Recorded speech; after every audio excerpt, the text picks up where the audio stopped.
Assalamualaikum warahmatullahi wabarakatuh. Di sini saya akan membacakan sejarah tentang masuknya Islam di Indonesia.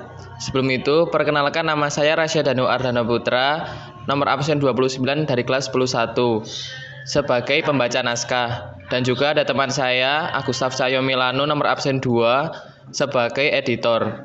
Dan yang terakhir ada Anas Alfarisi, absen 8, sebagai pembuat naskah. Masuknya agama Islam di Indonesia. Sejarah masuknya Islam ke Indonesia. Indonesia merupakan negara dengan penganut agama Islam terbesar di dunia. Karena hampir 87% penduduk Indonesia adalah pemeluk agama Islam. Hal ini dikarenakan penyebaran agama Islam di Nusantara yang cukup aktif adalah dari Pulau Sumatera hingga ke Sulawesi dan Maluku. Hal tersebut terjadi sejak ratusan tahun yang lalu, dan puncak penyebaran agama Islam terjadi pada masa Wali Songo. Sebagai negara Muslim terbesar di dunia, Indonesia memiliki sejarah panjang tentang bagaimana agama Islam masuk ke Indonesia. Mulai dari awal mula sejarah masuknya Islam ke Indonesia, hingga menjadi agama dengan pemeluk terbesar di Nusantara tidak memakan waktu yang singkat, melainkan sudah terjadi sejak zaman kerajaan. Ada banyak teori yang menyebutkan bagaimana awal mula sejarah masuknya agama Islam ke Indonesia dan akhirnya menjadi agama yang banyak dianut oleh sebagian besar masyarakat di Nusantara pada kala itu. Teori-teori tersebut juga memiliki bukti sehingga dipercaya sejarah masuknya agama Islam ke Indonesia sesuai dengan teori-teori yang ada. Berbagai teori sejarah masuknya agama Islam ke Indonesia tersebut dapat dipelajari dalam ensiklopedia sejarah Islam oleh Dr. Ragib Asirjani yang ada di bawah ini. Untuk itu berikut beberapa teori yang mengenalkan bagaimana awal mula sejarah masuknya agama Islam ke Indonesia. Ada banyak teori yang menerangkan bagaimana sejarah masuknya agama Islam ke Indonesia. Dari semua teori tersebut, kebanyakan menggambarkan Islam masuk pada awal-awal Hijriah atau sekitar tahun 700 Masehi. Pada masa kekhilafan Islam di tanah Arab, kekhilafan tersebut mengutus utusannya untuk datang ke Nusantara dan menyebarkan agama Islam di Nusantara.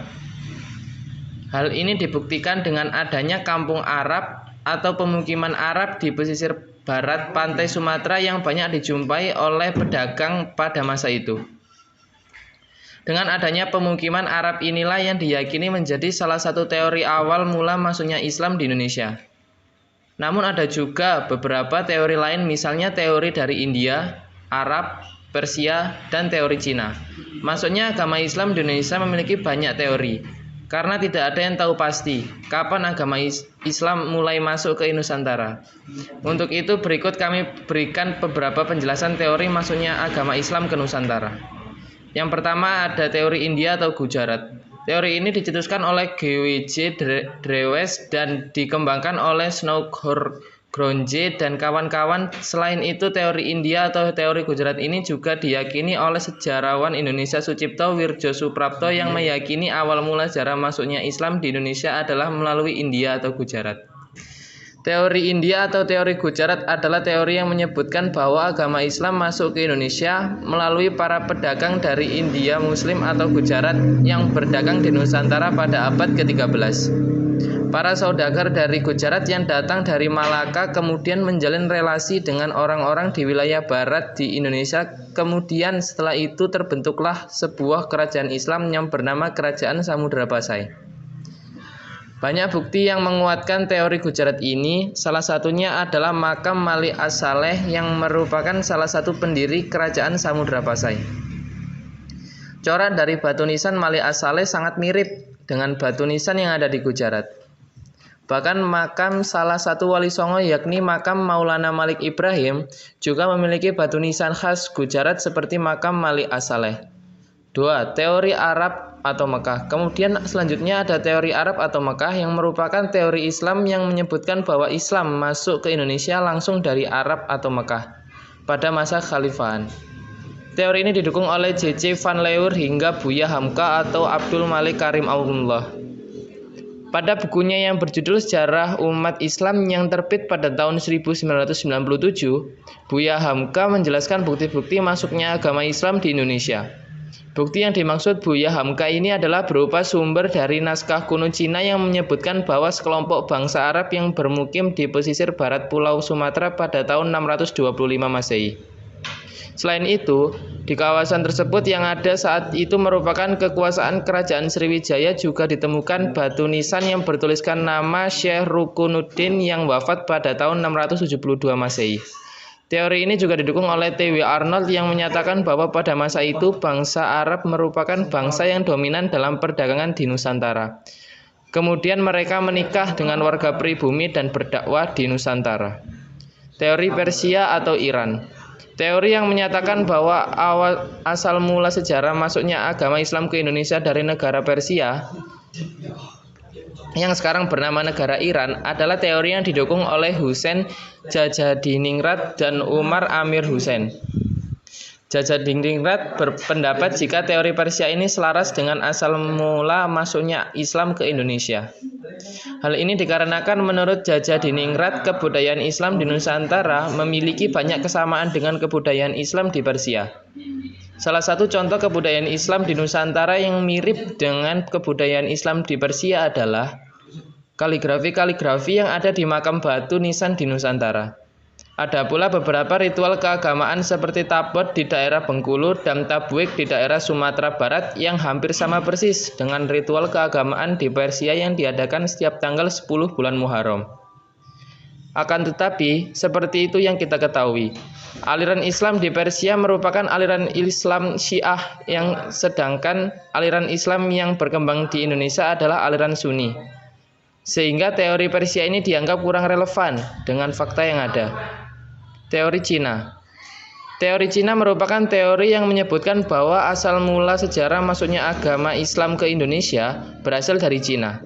Agama Islam sendiri berkembang di Cina pada masa dinasti Tang, yaitu 618 sampai 905 Masehi. Islam masuk ke Cina sendiri dibawa oleh panglima muslim yang bernama Sa'ad bin Waqash, yang berasal dari Madinah pada masa kekhalifahan Utsman bin Affan. Bahkan salah satu kota di Cina pada masa itu yakni kota Kanton pernah menjadi pusat dakwah muslim di Cina. Dalam buku Islam Cina yang ditulis oleh Jean A. Berly 2004 menyebutkan bahwa relasi antara orang-orang Islam dari Arab dengan orang-orang di Cina terjadi pada tahun 713 Masehi. Masuknya Islam ke Nusantara juga diyakini bersamaan dengan banyaknya migrasi orang-orang Cina Muslim ke Asia Tenggara, terutama wilayah Nusantara yang kebanyakan memasuki wilayah Sumatera bagian selatan pada tahun 879 Masehi atau abad ke-9 Masehi. Bukti lain dari teori Cina ini adalah banyaknya pendakwah yang berasal dari keturunan Cina yang mempunyai pengaruh besar pada masa Kerajaan Demak. Seperti kita ketahui, Kerajaan Demak merupakan kerajaan Islam pertama di Pulau Jawa. Adapun buku sejarah yang ditulis oleh Nana Supriyatna yang menyebutkan bahwa Kesultanan Demak didirikan oleh Raden Patah yang merupakan putra dari Majapahit Islam ini. Banyak yang meyakini bahwa Islam masuk ke Indonesia pada tahun 700 Masehi atau abad ke-7. Hal ini dikarenakan dari catatan Cina kuno yang menerangkan bahwa pada masa itu terdapat perkampungan Arab atau pemukiman Arab di daerah pesisir barat Pulau Sumatera hingga ke sekitar Selat Malaka. Selain dengan berdagang, ada juga penyebar agama Islam yang murni memang berniat menyebarkan agama Islam dengan cara berdakwah.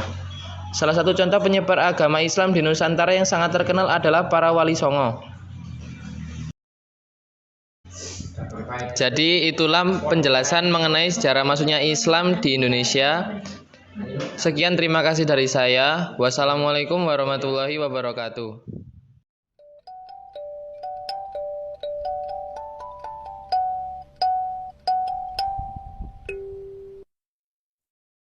Para runten akang teteh.